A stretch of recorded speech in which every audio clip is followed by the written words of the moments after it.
नमस्कार। श्रीमद् वाल्मीकि रामायण अखंड पाठ में आज का हमारा सर्ग है त्रिषष्टितमः सर्ग अर्थात 63वां सर्ग अरण्यकांड से ही। और आज भी दृश्य वही है। श्री राम सीता की खोज में वन वन भटक रहे हैं, विलाप कर रहे हैं। लक्ष्मण से अपने हृदय की पीड़ा, अपने हृदय की व्यथा व्यक्त कर रहे हैं। तो चलिए आगे बढ़ाते हैं इस प्रसंग को। स राजपुत्र प्रियया विहीन शोकेन मोहेन च पीड्यमानः विषादयन् भ्रातरमार्तरूपो भूयो विषादं प्रविवेश तीव्रम् स लक्ष्मणं शोकवशाभिपन्नं शोके निमग्नो विपुले तु रामः उवाच वाक्यं व्यसनानुरूपम् उष्णं विनिःश्वस्य रुदन सशोकम् नामद्विधो दुष्कृतकर्मकारी मन्ये द्वितीयोऽस्ति वसुन्धरायां शोकानुशोको हि परम्पराया मामेति भिन्दन् हृदयं मनश्च पूर्वं मया नूनमभीप्सितानि पापानि कर्माण्यसकृत्कृतानि तत्रायमद्यापतितो विपाको दुःखेन दुःखं यदहं विशामि राज्यं प्रणाशः स्वजनैर्वियोगः पितुर्विनाशो जननी वियोगः सर्वाणि मे लक्ष्मण शोकवेग आपूरयन्ति प्रविचिन्तितानि। श्री राम अपनी प्रिया सीता से बिछुड़कर शोक और मोह से पीड़ित होने लगे।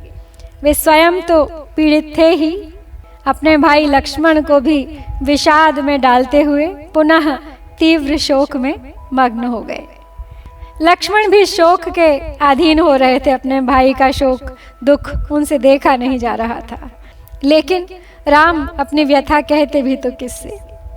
दुख के साथ रोते हुए उच्छ्वास लेकर अपने ऊपर पड़े हुए संकट के अनुरूप पुनः एक बार वो लक्ष्मण से बोले, हे सुमित्रा नंदन, मालूम होता है मेरे जैसा पाप कर्म करने वाला मनुष्य इस पृथ्वी पर दूसरा कोई नहीं है, क्योंकि एक के बाद एक कोई ना कोई शोक मेरे हृदय, मेरे प्राण, मेरे मन को विदीर्ण करता हुआ लगातार मुझ पर आता जा रहा है।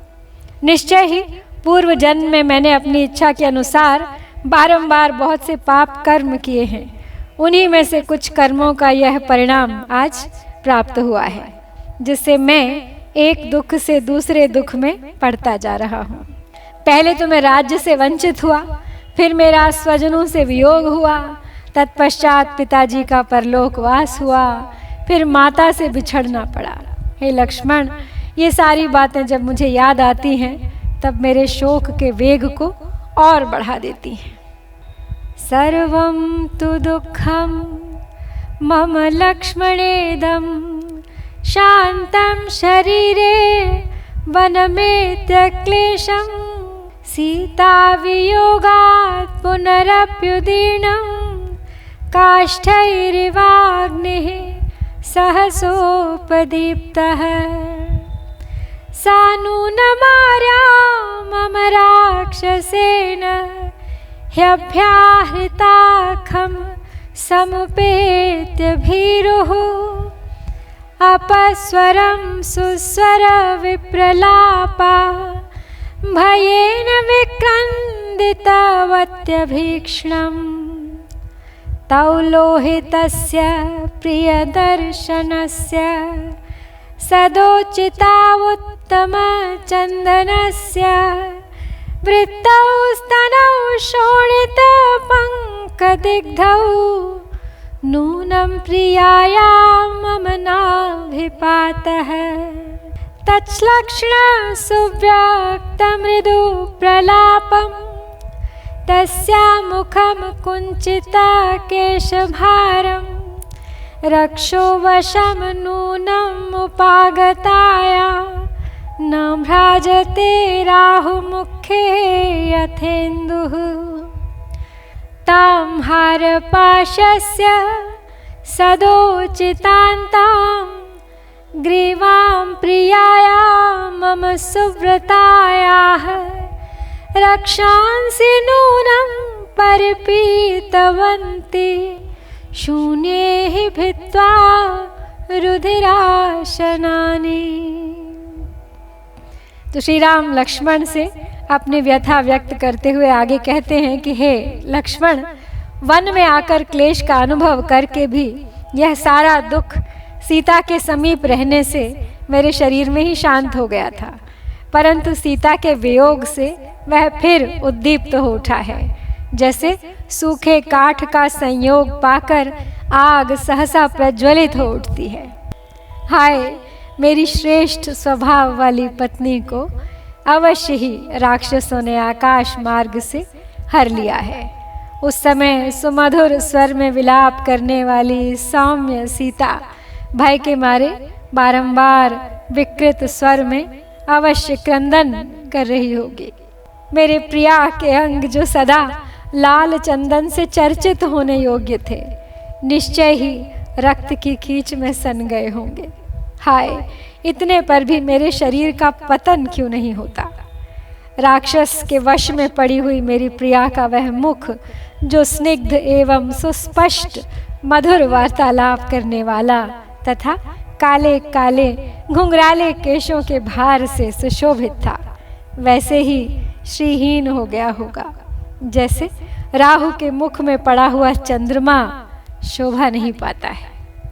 हाय, उत्तम व्रत का पालन करने वाली मेरी प्रियतमा का कंठ हर समय हार से सुशोभित होने योग्य था, किंतु रक्त भोजी राक्षसों ने सूने वन में अवश्य उसे फाड़ कर उसका रक्त पिया होगा।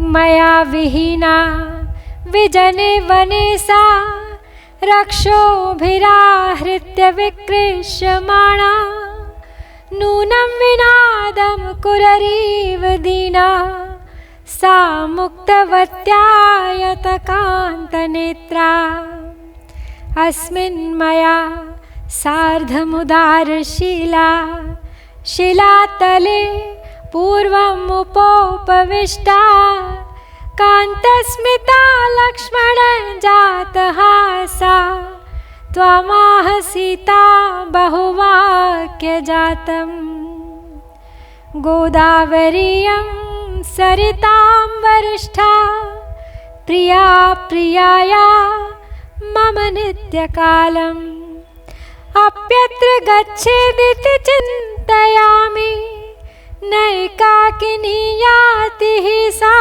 कदाचित् पद्मानना पद्मपलाशनेत्रा पद्मानिवाने तुमभिप्रयाता तदप्ययुक्तं न हि सा कदाचित् मया विना गच्छति पंकजानि कामं त्विदं पुष्पितवृक्षखण्डं नानाविधैः पक्षिगणैरुपेतं वनं प्रयाता नु तदप्ययुक्तं काकिनी साति बिभेति भीरुः। विचित्र विचित्र कल्पनाएं कर रहे हैं श्री राम सीता को लेके। कहते हैं आगे कि मेरे न रहने के कारण निर्जन वन में राक्षसों ने उसे ले लेकर घसीटा होगा और विशाल एवं मनोहर नेत्रों वाली वह जानकी अत्यंत दीन भाव से कुररी की भांति विलाप करती रही होगी। हे लक्ष्मण, यह वही शिलातल है जिस पर उदार स्वभाव वाली सीता पहले एक दिन मेरे साथ बैठी हुई थी। उसकी मुस्कान कितनी मनोहर थी। उस समय उसने हंस हंस कर तुमसे भी बहुत सी बातें कही थी। सरिताओं में श्रेष्ठ यह गोदावरी मेरी प्रियतमा को सदा ही प्रिय रही है। सोचता हूँ शायद वह इसी के तट पर गई हो, किंतु अकेली तो वह कभी वहाँ नहीं जाती थी। उसका मुख और विशाल नेत्र प्रफुल्ल कमलों के समान सुंदर हैं। संभव है वह कमल पुष्प लाने के लिए ही गोदावरी तट पर गई हो, परंतु यह भी ठीक नहीं है, क्योंकि वो मुझे साथ लिए बिना कभी कमलों के पास नहीं जाती थी। हो सकता है कि वह इन पुष्पित वृक्ष समूहों से युक्त और नाना प्रकार के पक्षियों से सेवित वन में भ्रमण के लिए गई हो, परंतु फिर यह भी ठीक नहीं लगता, क्योंकि वो तो अकेली वन में जाने से बहुत डरती थी। जो भी कल्पना कर सकते हैं श्री राम सीता को लेकर उस वन में, वो सब विचार उनके दिमाग में आ रहे हैं, किंतु एक भाव मन में फिर भी बना हुआ है कि सीता नहीं है वहाँ कहीं भी। आदित्य भो लोक कृता कृतज्ञ लोकस्य सत्यानृत कर्म साक्षिन् मम प्रिया सा क्व गता हृता वा शंसस्व मे शोकहतस्य सर्वम् लोकेषु सर्वेषु न नास्ति किंचित् यत्तेन नित्यं विदितं भवेत् शंसस्व वायो कुलपालनीताम् मृता हृता वा पथि वर्तते वा इतीव तं शोकविधेय देहं रामं विसंज्ञं विलपन्तमेव उवाच सौमित्रिरदीनसत्त्वो न्याये स्थितः कालयुतं च वाक्यं शोकं विसृज्याद्य धृतिं भजस्व सोत्साहता चास्तु विमार्गणे स्याः उत्साहवन्तो हि नरा न लोके सीदन्ति कर्मस्वते दुष्करेषु इतीव सौमित्रिमुदग्रपौरुषं ब्रुवन्तमार्तो रघुवंशवर्धनः न चिन्तयामास धृतिं विमुक्तवान् पुनश्च दुःखं महदभ्युपागम। अब श्री राम प्रकृति के जो भी तत्व हैं, जो भी साक्षी रहे हैं सीता के हरण के या सीता के साथ किसी भी प्रकार के हुए किसी दुष्कर्म के, उन सब से प्रश्न कर रहे हैं। कहते हैं सूर्यदेव, संसार में किसने क्या किया और क्या नहीं किया इसे तुम जानते हो। लोगों के सत्य असत्य, पुण्य और पाप कर्मों के तुम ही साक्षी हो। मेरी प्रिया सीता कहाँ गई अथवा उसे किसने हर लिया, यह सब आप तो अवश्य जानते होंगे। मुझे बताइए, मैं उसके शोक से पीड़ित हूँ। हे वायुदेव, समस्त विश्व में ऐसी कोई बात नहीं जो तुम्हें ज्ञात न रहती हो। मेरी कुल पालिका सीता कहाँ है यह बता दो। वह मर गई, हर ली गई अथवा मार्ग में ही है। अपने वेग से कुछ तो मुझे आभास करा दो। इस प्रकार शोक के अधीन होकर जब श्री रामचंद्र जी संज्ञा शून्य हो विलाप करने लगे, तब उनकी ऐसी अवस्था देख न्यायोचित मार्ग पर स्थित रहने वाले उदार चित्त सुमित्रा कुमार लक्ष्मण ने उनसे यह बात कही। बोले, हे आर्य, आप शोक छोड़कर धैर्य धारण करें, सीता की खोज के लिए मन में उत्साह रखें, क्योंकि उत्साही मनुष्य ही जगत में दुष्कर से दुष्कर कार्य कर जाते हैं, कभी दुखी नहीं होते किसी भी परिस्थिति में। सुमित्रा कुमार लक्ष्मण हर तरह से श्री राम को समझाने की बात कर रहे थे, धैर्य की बात कर रहे थे, पुरुषार्थ की बात कर रहे थे, लेकिन उस समय रघुकुल की वृद्धि करने वाले श्री राम पर किसी बात का कोई असर नहीं हो रहा था।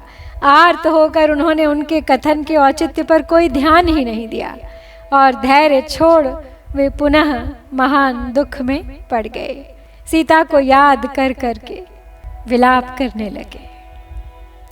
तो यहाँ पर हम श्री वाल्मीकि निर्मित आर्ष रामायण आदि काव्य के अरण्य कांड में 63वां सर्ग पूरा करते हैं।